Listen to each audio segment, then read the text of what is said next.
Wetutuukidde ku Nakasewo Primary School awategekeddwa okulonda kwa NRM mu Kampala ey'omu Masekati ng'abeesimbyewo n'abalonzi baatuuse dda okuvuganya mu kalulu kano. Obwedda abawagizi bawaga nga bwe bayimba n'ennyimba eziwaana abantu baabwe. Okulonda kutandikidde ku bukiiko obw'enjawulo kyokka ekifo ky'akakiiko k'abakozi tebakironze oluvannyuma lw'okutuuka ne babategeeza nga bwe balondeddwa edda ekiressa abamu nga beewuunaganya. Tunabadde emigozi baffe mu NRM abadictatinze akalulu kano nga balonze ku 7 ogw'ekiro ffe tugenze otuuka wano okwemu nga batugamba bo bamaze okulonda era abantu bamaze odeclaringa ekibadde very unfair.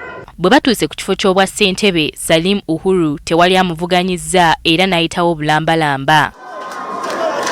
Wabula wabaddewo embiranye mu kulonda omumyuka we nga wasoose kubeerawo obutakkaanya wabula nga gye biggweredde nga nabo bakkiriziganyizza omu n'alekera munne. Awangudde ekifo kya Vice Chairperson Mainstream Kampala Central District. Ate baabe Kawempe balondedde ku kitebe kya NRM eky'ebyokulonda ekya Ddondo.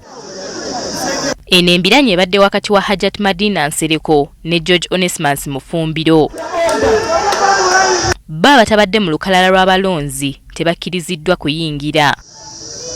Okulonda kugenze okuggwa nga Hajjati Madinah awangudde Onesmus n'obululu 165.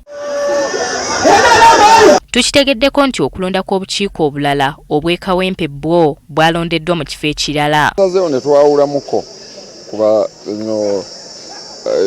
ebitundu ebimu kati nga zino entrepreneurship n'ebirala bwe bibadde birina bironderwa nga twewala omuvuyo. Abawangudde batubuulidde bye bagenda okukolera abalonzi n'ekibiina. Tugenda kuwasaganyiza wamu to making sure that we make Kawempe yellow again.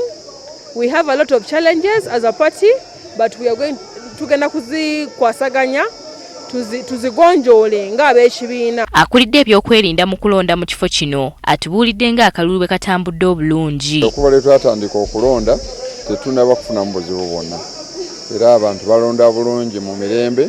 Okwawukanako nga bwe guli mu bitundu ebirala mu Kampala okulonda kuno kubadde kwa mirembe. Winita Sana Kayinja agafeeyo ku Spark TV.